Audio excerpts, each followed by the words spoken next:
Hello friends. देखिए, अगर आप कोई रजिस्ट्री करवाना चाहते हैं या रजिस्ट्री कोई भी प्रॉपर्टी परचेज कर रहे हैं, आप कोई भी प्लॉट ज़मीन, तो वहाँ पे मजबूत रजिस्ट्री कैसे करवाएं, वहाँ पे कौन सी भाषा सबसे मजबूत रहेगी।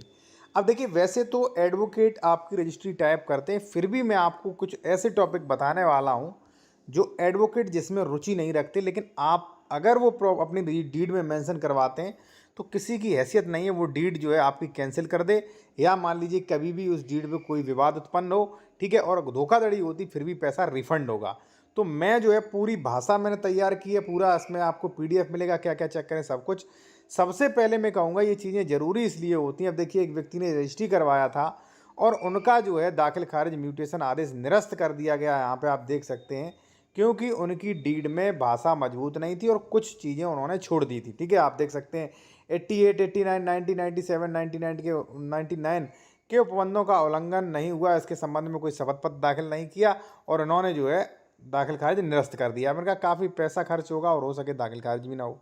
ठीक है, तो चलिए ये चीज़ जान लेना जरूरी है कैसे आप भाषा तैयार करवाएं। और देखिए साथियों, अगर आप किसी भी मैटर पे कंसल्टेशन करना चाह रहे हैं या कोई भी प्रॉपर्टी परचेज करने से पहले आप डॉक्यूमेंट्स वेरिफिकेशन करवाना चाह रहे हैं कि वो प्रॉपर्टी ज़मीन विवादित तो नहीं है, डबल रजिस्ट्री, अंश से अधिक विक्रय 143, 80, या मान लीजिए नियमों का यूपीआरसी के किसी भी नियम का उल्लंघन तो नहीं कर रही, सारे आदेश वगैरह ज़मीन सरकारी या कोई केस पेंडिंग तो नहीं है, तो आप चेक करवा सकते हैं। कॉन्टैक्ट नंबर वीडियो की डिस्क्रिप्शन में मिल जाएगा। और वैसे भी मैं आपको बता दूं कि जब भी आप कोई भी प्रॉपर्टी चेक करें, मतलब खरीद रहे हो, तो डॉक्यूमेंट वेरिफिकेशन आप अपने किसी भी एडवोकेट से ज़रूर करवाएं, क्योंकि अगर धोखाधड़ी होती है तो उसमें आपकी रेस्पॉन्सिबिलिटी होगी। ये property transfer act section 3 section 6 कहते हैं। ठीक है, अब देखिए साथियों, आप कोई भी डीड तैयार करवा रहे हैं तो फर्स्ट तो यही है कि जो आपका ई स्टाम्प होता है, देखिए फर्स्ट होता है साथियों ई स्टाम्प।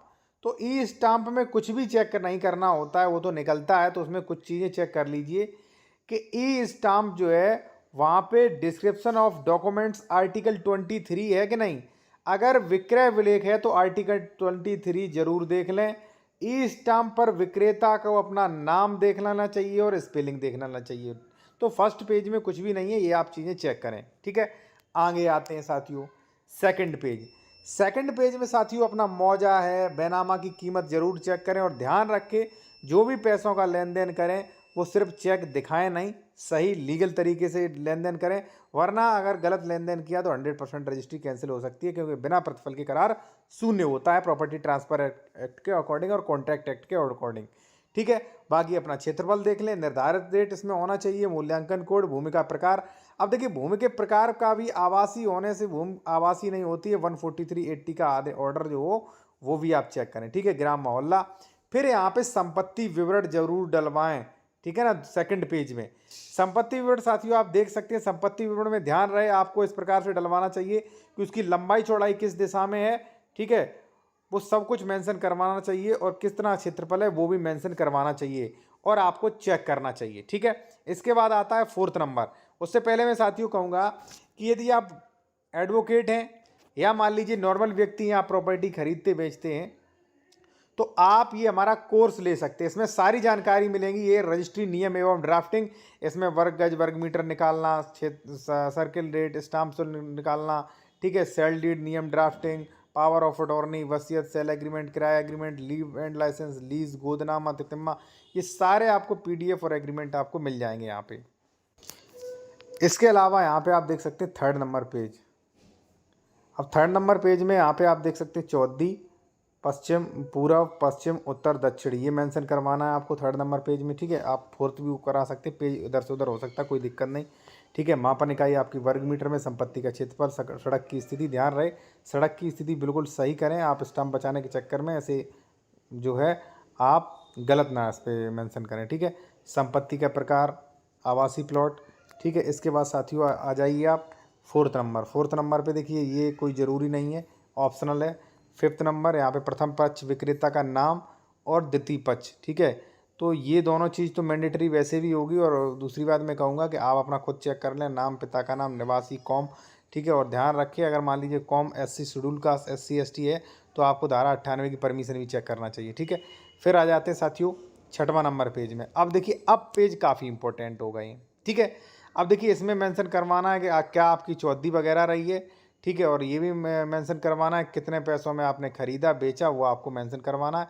सारी चेक डिटेल्स भी आपको जो है इसमें मेंशन कर देना है। और देखिए जो भी मेंशन करें वो स्पष्ट रूप से करें, कोई भी गुमराह करके ना करें, कोई भी फर्जी चीज़ मेंशन ना करें।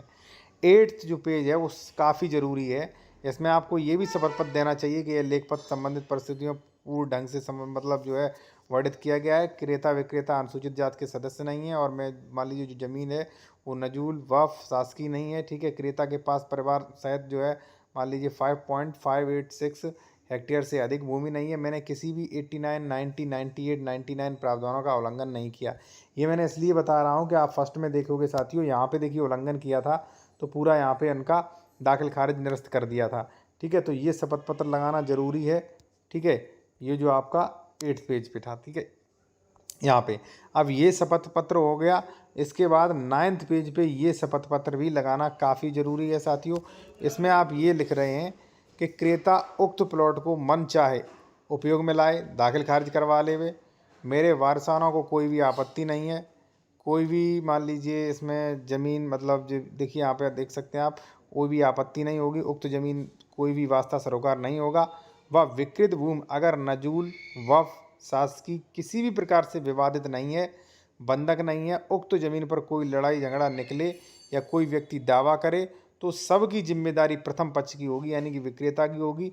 और द्वितीय पक्ष यानी कि जो क्रेता है वो अपने मूल कुल रुपया जो है वो रजिस्ट्री खर्च ब्याज सहित जो है अपना पाने का हकदार होगा। अब देखिए ये आप ज़रूर मेंशन करवाएं, जिससे क्या होता है अगर मान लीजिए फ्यूचर में कभी कोई दिक्कत होती है, कोई विवाद पड़ता है, तो आपको पैसा रिफंड मिल जाएगा। तो ये दोनों शपथ पत्र रजिस्ट्री में काफ़ी मैंडेटरी हैं साथियों। ठीक है। और मैं कहूँगा फिर भी अगर आपको कोई कानूनी सलाह लेना चाहते हैं तो कॉन्टैक्ट नंबर वीडियो के डिस्क्रिप्शन में मिल जाएगा।